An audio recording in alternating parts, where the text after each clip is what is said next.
I've lived everywhere, man. In Texas, anyway. From Waco to Lubbock, Corpus to El Paso, Dallas to San Antonio, with Houston in between. From the defenders of the Alamo centuries ago to Medal of Honor winners of today, we don't ever want to forget the contributions our Mexican-American forefathers have made to enrich the lives of all Texans. We also want to recognize today's rising stars that are paving the way for Texas' next 200 years. May God bless Texas. This is TXMX TV.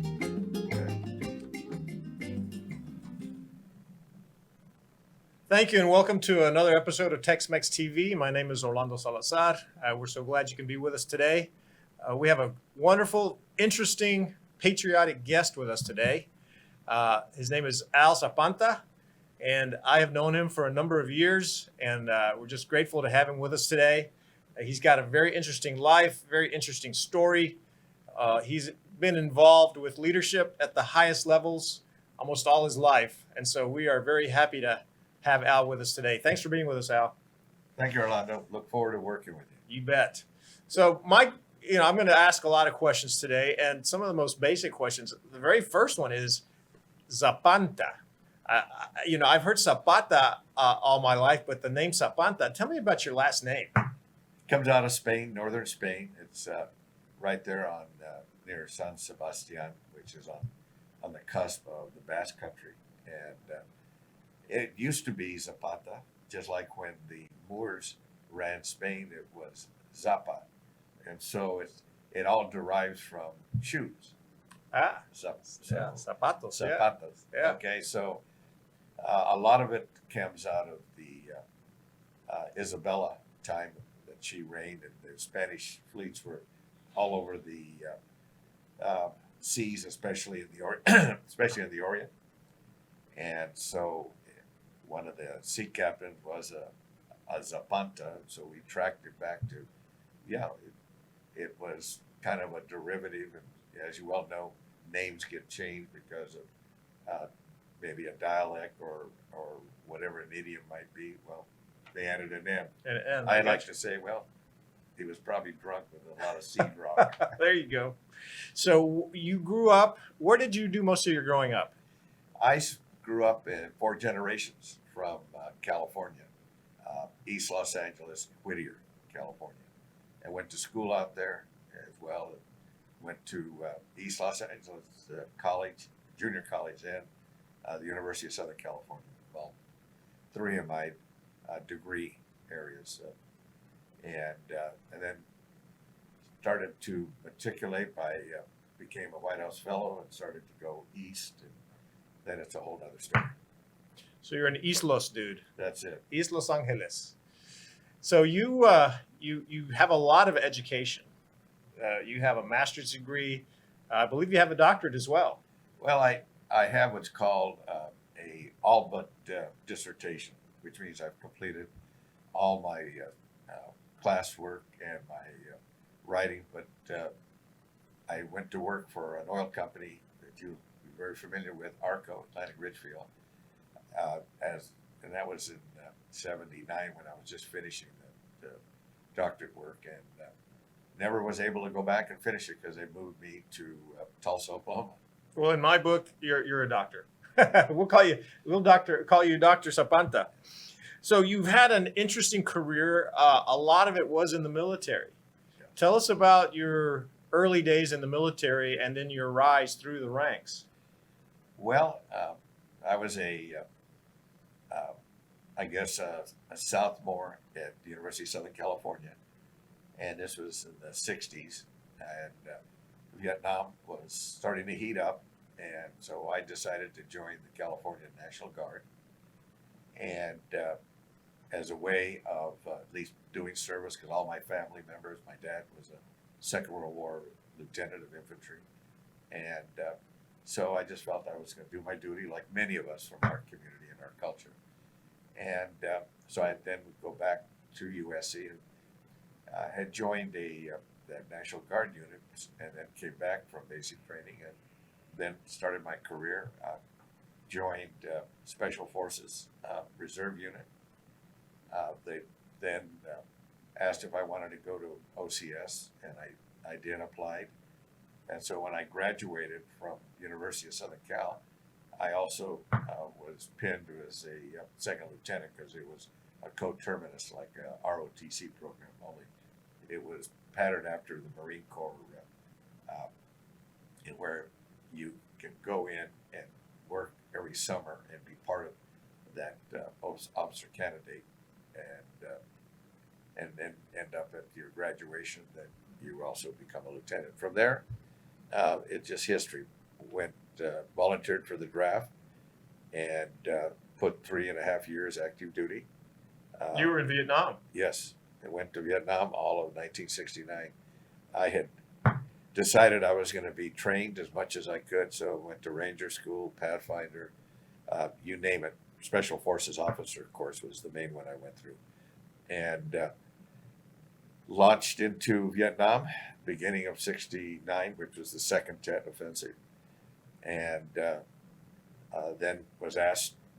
I went to the 9th Division as opposed to going to Special Forces because during that Tet, almost every officer at the company level had either been wounded or killed, and so they wanted lieutenants that were coming in country, no matter where you were going to be assigned, especially with Ranger background, to go to the Delta, to the 25th Division of the 9th. So I ended up going to the 9th, and then I got asked if I would be interested in going into the Ranger Company, and I said yes, and so spent just a little over a year as a first lieutenant, then as a platoon leader, and then in August of 1969 took over as command of the E Company 75th Rangers.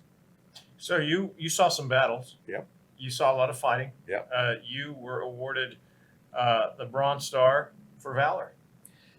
The Silver Star. Silver Star. Right. Okay. Which is the next one up to toward the Medal of Honor, but most specifically, 5 Bronze Stars, 3 actually for valor, 2 for what we call meritorious service, mainly because of my 4 months as a platoon leader, and then the second one as company commander, and then 2 Army Commendation Medals for valor, as well as 20 air medals. And in Vietnam at that time, and I'm not a pilot because most of my friends don't know why I jump out of airplanes, but I did that for part of my duties. For every 25 combat assaults in a combat zone, helicopter-wise, and that's how we operated in the Delta, in the Special Forces and Rangers. You then were qualified to receive an air medal. So I had over 250 combat assaults, most of it under fire. Wow. Now you have a Purple Heart. Yep. Can you tell us a little about that? Well, it was one of those times. I've been in a helicopter shot down 3 times, and one of them was the time I got the Purple Heart. Then we had my company had. That was October of '69. Was in a major contact with an NBA force, and so I had to go in and bring in the rest of my company to insert them. And our helicopter got hit by we're not sure if it was a mortar or if it was a rocket-propelled grenade, but enough that we had to make a landing. Thank God it wasn't too much of a crash landing, but we had to do it. And that's when I got wounded. And but then I stayed on the ground because I had my team and company in contact. And there's a whole other story on that, how they sewed me up because I was hit in my chin. And fortunately, it wasn't a major hit. You're still very beautiful, Al. Yeah, right. Yeah, Okay. it didn't mess you up too much. Yeah. So you had an incredible. Go ahead. I had to tell you this one. Yeah. Orlando. I'm in the Townsend Hospital because they had medevac me, and the nurse came up to me and said, "Well, you're lucky, Captain. You've got the famous plastic surgeon from Palm Springs that's on volunteer duty here, and he's the one that's going to be taking care of you, Captain. So I walked into, not walked in, they rolled me in, although I could have walked in. He and I started talking. So he says to me, he says, well, let me tell you. He says, I see you're from my part of California. I said, yeah.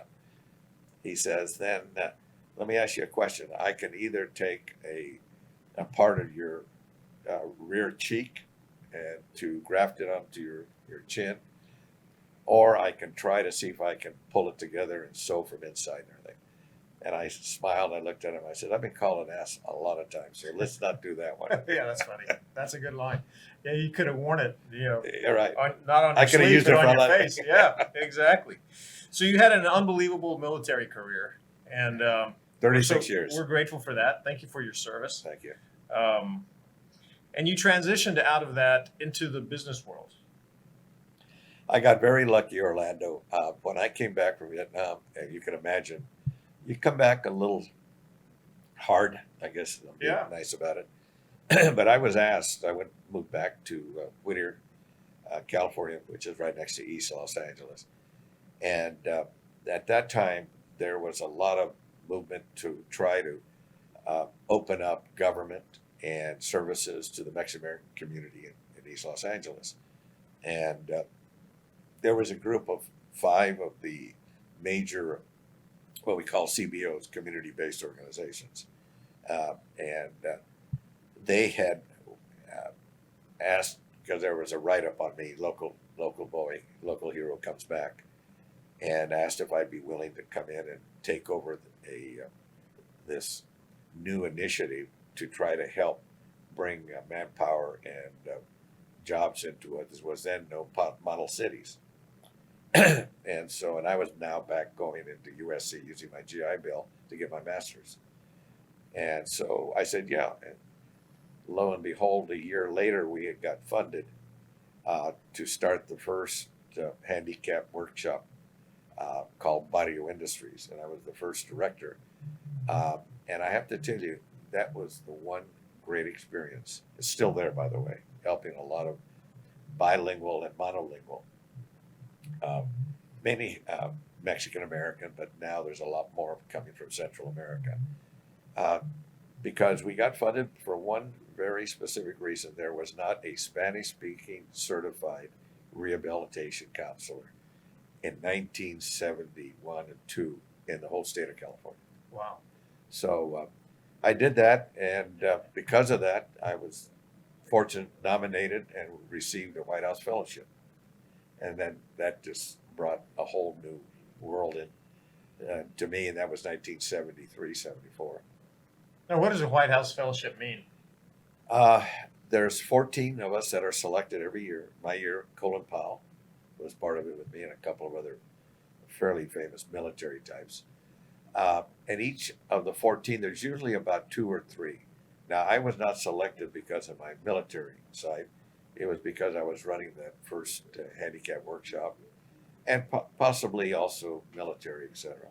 And so there were 4,000 applicants that year, and it whittled it down to where there were 36 of us that were brought together in the Virginia countryside and spent 3 days with some very important people that you would know who they are. Milton Friedman was one of the people that interviewed me. Another one was Joint Chiefs of Staff General Earl Wheeler. And so it was that level. And the whole idea is to bring what was considered the demonstrated young future leaders that could then come here, meaning Washington, and each of us were to be assigned as a special assistant to a cabinet members. And I got the Department of Transportation. And so I spent my year there. And just kind of fast forward, in 74, I was out here with the secretary, Claude Brenniger, cutting the ribbon for the first spade of dirt here at DFW Airport. Wow, very cool. Anyway, so, and that then just started me on my way, both from federal government, both politically, military. I stayed in all these years, so that's why the 36 years, and eventually made it to Major General, 2 stars. Awesome. That's tremendous. Yeah. You never know where it takes you. Yeah, right. So, I mean, you've got such an interesting background because you worked for ARCO. Retired, yeah. You retired, and then you got involved with the U.S. Mexico Chamber of Commerce. Yeah. So, I mean, talk a little bit about the energy business because you have your own business, Boss Energy. That's how you and I met. You and I were partners. That's right. So, talk to us a little bit about Boss, and then talk to us a little bit about U.S. Chamber of Commerce. Well, when I moved back here in 2005 from Washington, D.C. And let me ask you, how did you end up in Texas? Because, Well, I mean, obviously this is TXMX TV. Yes. So we need to incorporate that. Well, very simply put, I was here for 4 years in Dallas with ARCO, and I was the director of government affairs for the oil producing states. And so I traveled all around the Southwest in particular. And so I not only felt comfortable here, my mother was born in El Paso. My So I knew there had to be a connection. Oh, sure to there Texas. was. See, there you go. Yeah. I knew it. El without knowing Paso, it. that's right, right. El Paso.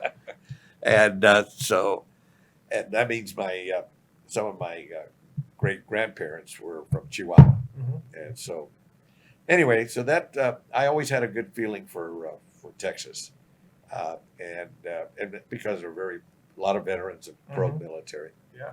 and very individual, and that I think is our culture too, Orlando. And so then went back to Washington D.C. to be the senior lobbyist for ARCO, for oil and gas part of ARCO, and then I decided to retire in 93, 92, 93, because George H.W. Bush asked if I would come in and be his campaign deputy manager for the campaign in charge of veterans and national security.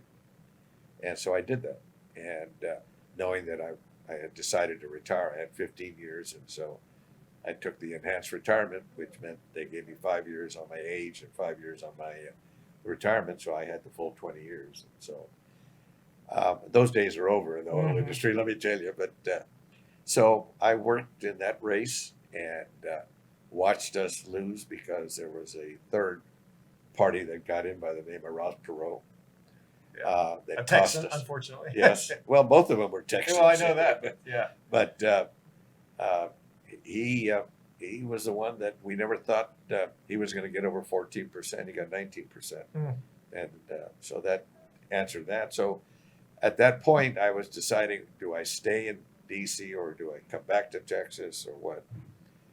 Then I was offered to be the president, CEO of the United States Mexico Chamber of Commerce, which is the only binational. It's made up of, it was originally made up of 40 senior executives, 20 Mexican and 20 U.S. Our first president was David Rockefeller. And in Mexico, we had, and he still is, our honorary chairman, Miguel Alemán. His father was the first civilian president of Mexico.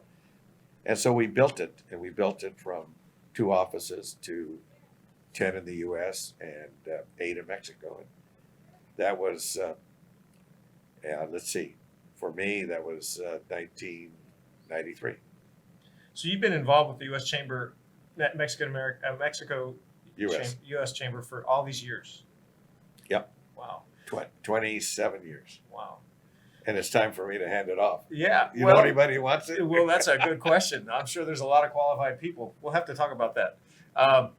So tell me about the initiatives that you're involved with now at the U.S. Mexico Chamber. Well, the whole idea that this was started was that, and it started with some interesting players. Richard Nixon in 1973, after his reelection, wanted to have an understanding between the free trade that he used to call it. Ronald Reagan also agreed with that, between the United States and Mexico, and as a free trade market. And the Secretary of State was Kissinger. The Secretary of Mexico's foreign ministry was a fellow named Rabasa. And our founder of our chamber, we consider, is the ambassador of Mexico to the U.S., Jose Juan Oyoque, who is passed on, super guy. And he was also ambassador of Mexico to Canada prior to that. And so they sat together and said, how do we put together a private sector group that can feed into the highest levels of policymakers in both countries so that we do have input coming from the corporate world. Right. And that's how we got started in Mhm. 1973. And our history goes back to 1921.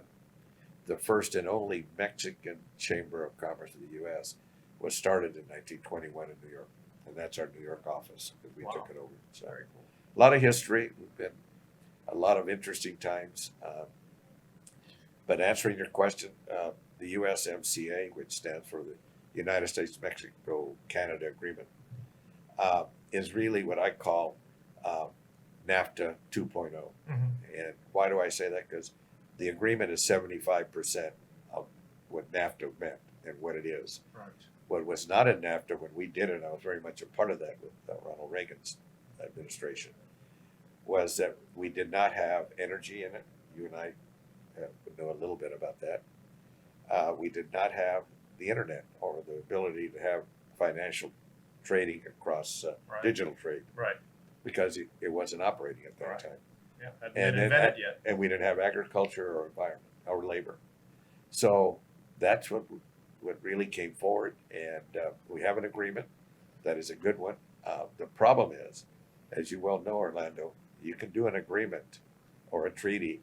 The implementation is where rubber meets the road. And that's where we are focused right now in the chamber. Well, not only that, but the special interests, right? Things should be a certain way, but because somebody's wielding a lot of influence, they don't get done the way they should be. Yep, that's correct. Good example, and we got in the middle of it, and that's why we work very closely with both our senators here in Texas, but throughout the U.S. A good example, Jim Inhofe in Oklahoma and Mexican senator, because the Senates are the one organization within the government legislatively that really has the more flexible and realistic view of what has to be done. And so we engaged on that and had the kind of dialogue. We'll be in Mexico City meeting with the key senators in the first week of March to talk about implementation. But in the meantime, we've had meetings. I've been down there meeting with the Secretary of Agriculture, who was a friend from 2 administrations back. And what you find in this kind of activity, that, and as long as I've been in it, there's a lot of people that kind of come around again. And so you end up seeing and being able to have those relationships that you can build on. But right now, we've got now the potential of a change of the presidency here and administration. You have a 2-year-old administration in Mexico starting its 3rd year that is what I would call not friendly to the business community or more the conservative side of which Mexico is. Everybody may think Mexico is a lot more liberal than it really is. It's not. But you do have on the political side, and like we have here, a progressive stream, and that's what's down there now. Example, we got into it because one of our major corporate members of our board was building a $2 billion distillery in Mexicali.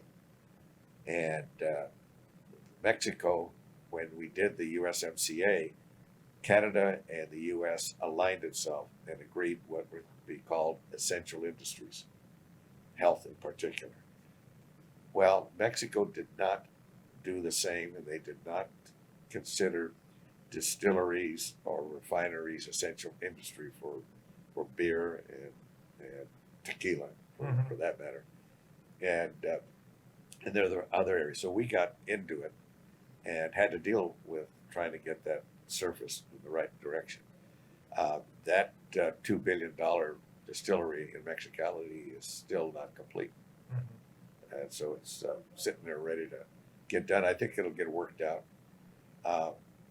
There's been some things that I think I'm hoping from a private sector, whether it's oil and gas, pipeline problems, what we call midstream, as well as Pemex. as well as the new airport, Mexico City, that Right. was stopped. So there's a lot of things that are, right now I can say that our U.S. Uh, key corporate entities are kind of reticent of putting any what we call foreign direct investment, FDI. And but that's our job to try to help that happen, and that's where we're focused right now. And of course, Texas is huge in that area. Definitely. They're our biggest trade partner. When you look at Texas to the U.S., when we started NAFTA, the open trade between the three countries was somewhere around $265 billion annually, two-way trade. Today it's over $1 trillion. And so it opened up the markets, but what it really did, and this is where I was really felt that people needed to understand this, and George W. Bush definitely did, because his first initiative out of the first 4 months was to move forward on an immigration bill, and didn't happen. But he saw it and he knew it. Well, he was from Texas, he understood it. Mm-hmm. And so here we are trying to deal with where we go in this next go around. And from immigration, I've always felt that if we could help bolster the supply chain, bring it back from China and other places, and hopefully help what we call the supplier, which is there's small and medium-sized businesses, both here and in Mexico, it's going to secure our supply chain, aerospace, automotive, etc. And sure enough, 3 years ago, illegal immigration from Mexico was at net zero. Why?